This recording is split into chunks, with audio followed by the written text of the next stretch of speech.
12h30 sur RTI2, vous faites bien de nous suivre si vous nous rejoignez. Place au titre.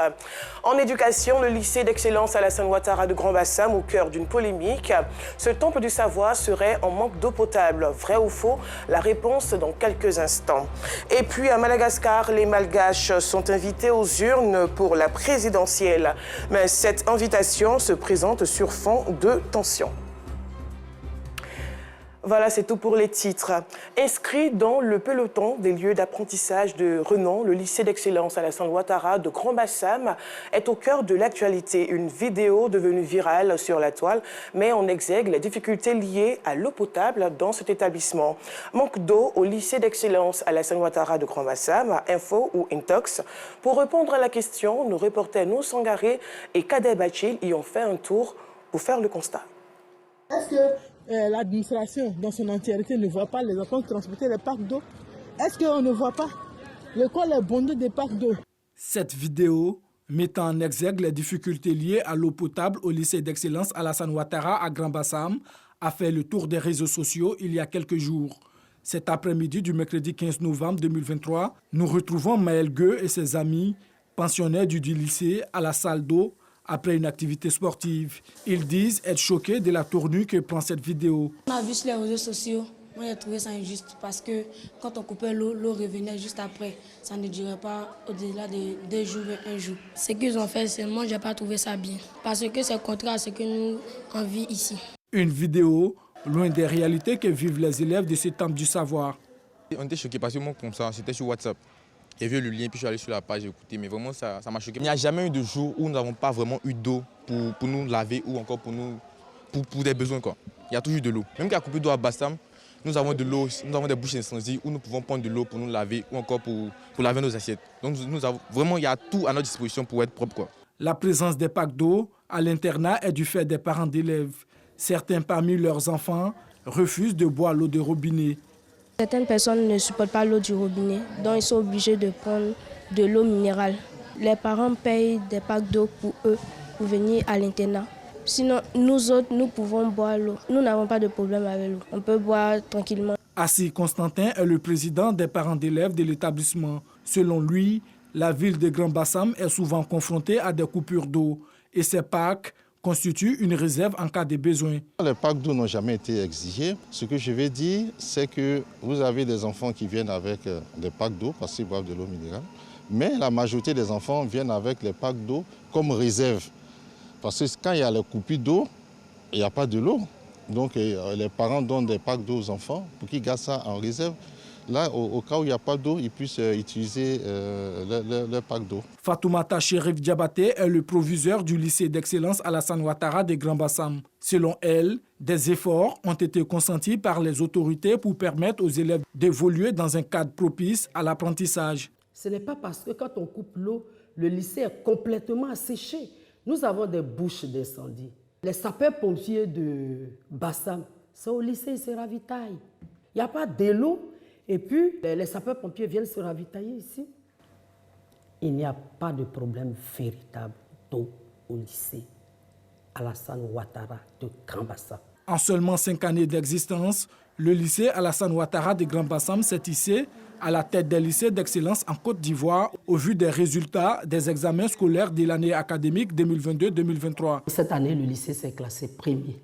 Nous étions premiers, le lycée Sainte-Marie deuxième, l'MPT 3e et le lycée scientifique 4e. Nous avons eu à présenter des élèves au BEPC 141 où nous avons eu 100%, dont une mention excellente. Au niveau du bac, nous avons eu 110 admis sur 111 avec toujours 92 mentions. Est-ce qu'on peut produire de tels résultats, de telles performances dans tous les compartiments de la vie scolaire, dans un environnement insalubre? Est-ce que vous pensez honnêtement qu'un lycée peut exister, un lycée de cette catégorie, de cette trempe, peut exister sans eau? Ce n'est pas possible. Inscrit dans le peloton des lieux d'apprentissage de renom, le lycée d'excellence Alassane Ouattara entend maintenir son rang de leader des établissements scolaires dans le pays. Selon la ACA, toute personne reconnue coupable de publication de fausses nouvelles est passible d'une peine de 1 à 6 ans de prison, puis d'une amende de 500 à 5 millions de francs CFA. Aussi, les discours de haine, le racisme, la xénophobie, le tribalisme et la discrimination religieuse sont proscrites par la loi pénale. Attention donc aux informations sur les réseaux sociaux. Ce mercredi 15 novembre, la Côte d'Ivoire célébrait la Journée nationale de la paix. Lors de cette célébration, plusieurs actions ont été menées, notamment des sensibilisations sur la cohésion sociale et le vivre ensemble. Dans la région de Gbeke, où plusieurs localités ont été théâtre de crises intercommunautaires, les autorités administratives et coutumières, avec à leur côté les guides religieux et les jeunes, ont mis en place des stratégies pour la consolidation de l'unité. Soro Corona. La paix et la cohésion sociale, socle à tout développement, sont désormais palpables dans toutes les localités de la région de Gbeke. Béoumi et Diabo sont deux communes qui ont vécu respectivement des crises intercommunautaires en 2019 et 2023. Les populations de ces deux localités vivent en parfaite harmonie aujourd'hui. Une paix retrouvée grâce à un dispositif d'alerte précoce, de prévention et de règlement de conflits. Un dispositif composé des autorités administratives, de la chefferie traditionnelle, des guides religieux et des jeunes. Quand nous avons l'occasion, on ne se tait pas, on donne des conseils. L'essentiel, qu'il y ait la paix. Parce que l'Ivoirien, l'hospitalité, elle est légendaire. Ça est dans notre sang. Dans nos prêches, même dans les radios de proximité, nous continuons de prôner la paix. Il y a des conférences même à la mairie, à la sous-préfecture, il y a des conférences qu'on organise dont les thèmes centraux sont la paix. Ici, il n'y a pas chrétien, il n'y a pas musulman, on est ensemble. Chaque fois, moi-même, avec Pasteur Bludi, on est ensemble. Même avec le nouveau chef de village, il n'y a pas de problème. Nana Barthélémy comme Nana, chef de village, il n'y a pas de problème. C'est l'amour. On vivre ensemble. Mieux, à Béoumi, une plateforme numérique des jeunes a vu le jour. Nous avons mis en place une plateforme en ligne appelée Engagement pour prévenir les éventuelles crises. Aujourd'hui, avec l'implication de tous, la paix est une réalité. À Diabo, les femmes du marché s'en sont remises au chef canton pour toujours préserver le vivre ensemble. Pour Nana Thomas Batet, la paix est un bien précieux. Le vivre ensemble constitue un noyau important. Et la paix, comme le président Houphouët-Boigny l'a dit, doit être un sacerdoce pour tous les Ivoiriens. Soyez bénis, grand Houphouët-Boigny, les jeunes de Côte d'Ivoire vous remercient. La délégation régionale du médiateur de la République, de son côté, entend faire de Gbeke un havre de paix. Que le savoir vivre en harmonie avec son voisin, avec son collègue de travail, soit une réalité dans toute nos environnements de vie et de travail. Ainsi, la paix sera le partage de la Côte d'Ivoire entière. Dans les localités de Béoumi et de Diabo, la célébration de la 27e édition de la Journée nationale de la paix est marquée par une campagne de sensibilisation et de dépistage gratuit des cancers du sein, du col de l'utérus, de la prostate et des maladies métaboliques. La célébration de la Journée nationale de la paix se tient chaque année en Côte d'Ivoire à la date du 15 novembre. Elle a été instituée par le décret 96-205 du 7 mars 1996. Parlons développement à Kounfao, dans l'est du pays. Après plusieurs années dans l'obscurité, les populations du village de Nankwa-Okro vont enfin bénéficier d'électricité. Une vingtaine de poteaux électriques ont été plantés par un cadre de la région de Landénié-Djuablin. Cette initiative vise à contribuer au développement du village de Nankwa-Okro. Assiton Diara.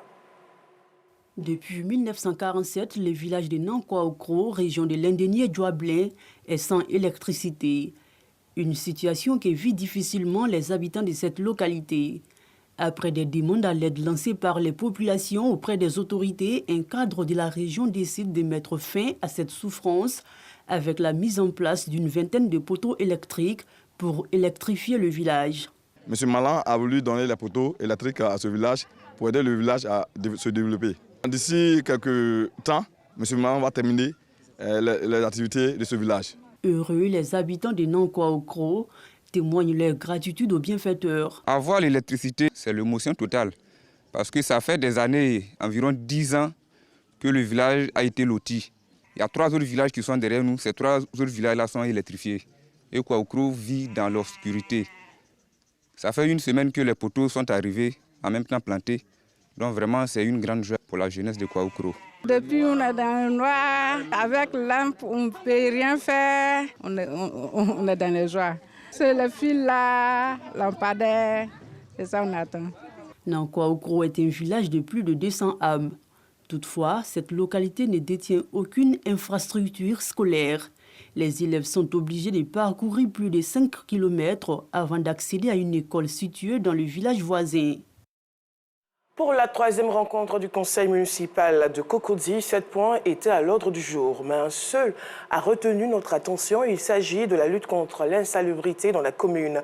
Le maire Jean-Marc Yassé entend faire de la propreté de la belle cité de Cocody son cheval de bataille. Les détails avec Clément Bocco. 6 maires de la commune de Cocody rencontrent pour la troisième fois son conseil municipal en cette année 2023. Une routine conforme au calendrier préétabli est nécessaire pour la bonne marche de la commune, selon le préfet intérimaire d'Abidjan présent à cette rencontre. Il ressort de ces 2 heures de travaux que le premier magistrat de la commune de Cocody entend accentuer la lutte contre l'insalubrité dans sa commune afin que Cocody demeure une cité où il fait bon vivre.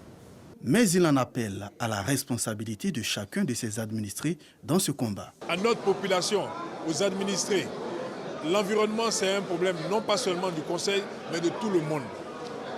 Tenons notre environnement propre et sain.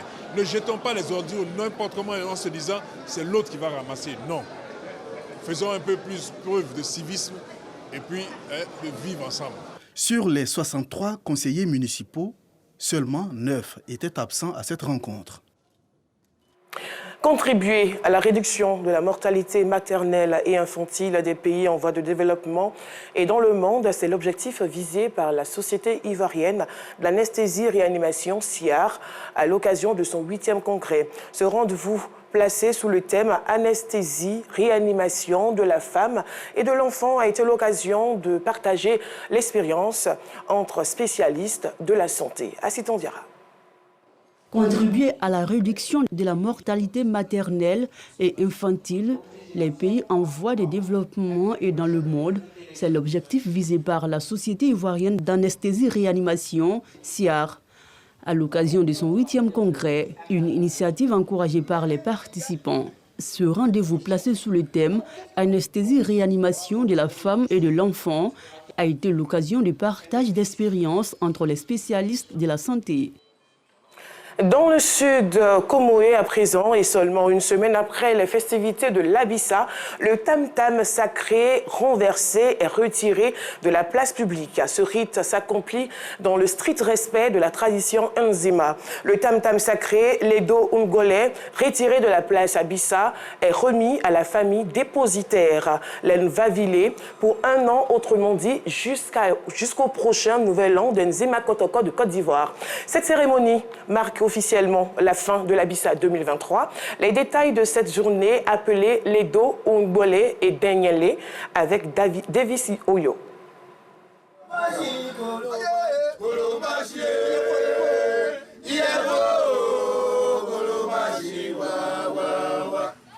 Sept jours après le renversement du tam-tam sacré, le Ndombole est retiré de la place Abissa.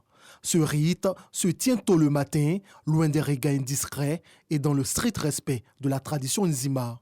Baptisé le Ndombole et Daniele, la cérémonie de ce dimanche marque officiellement la fin de l'Abissa 2023. Ce matin, le Ndombole a été repris et logé dans son lieu secret de conservation.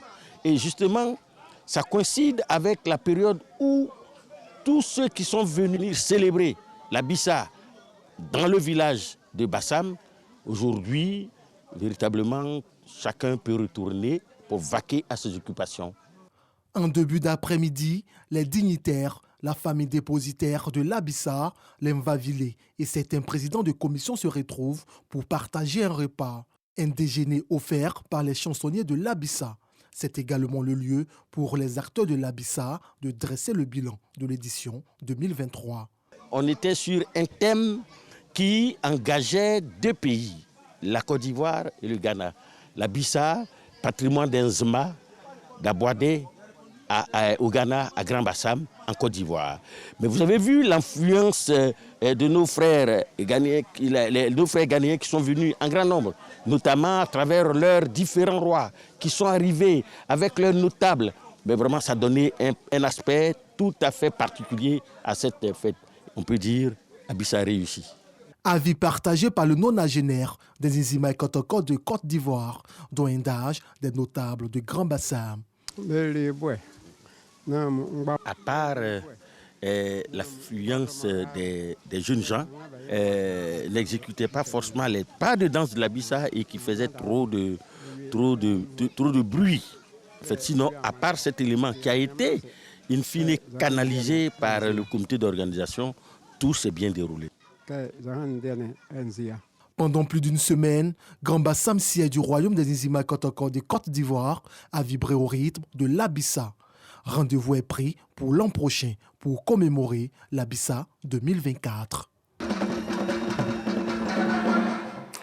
Hors de la Côte d'Ivoire, ce sont plus de 11 millions d'électeurs malgaches qui sont attendus aux urnes ce 16 novembre. La capitale sort d'une nuit de couvre-feu et le vote a débuté dans le cadre ce jeudi pour le premier tour de la présidentielle. Terminons ce 12h30 au Libéria. Le pays est dans l'attente des résultats après le second tour de la présidentielle de mardi 14 novembre. Le président sortant George Weah est face à l'ancien vice-président d'Ellen Johnson Sirleaf, Joseph Boakai. Au premier tour, les deux candidats étaient au coude à coude. Il y avait à peine 7000 voix d'écart entre ces deux personnalités. Dans un tel contexte, les résultats sont très attendus et la CEDEAO, tout comme les Nations Unies, multiplie les appels au calme. Et voilà, c'est la fin de ce journal. Merci de l'avoir suivi. On se retrouve à 19h30.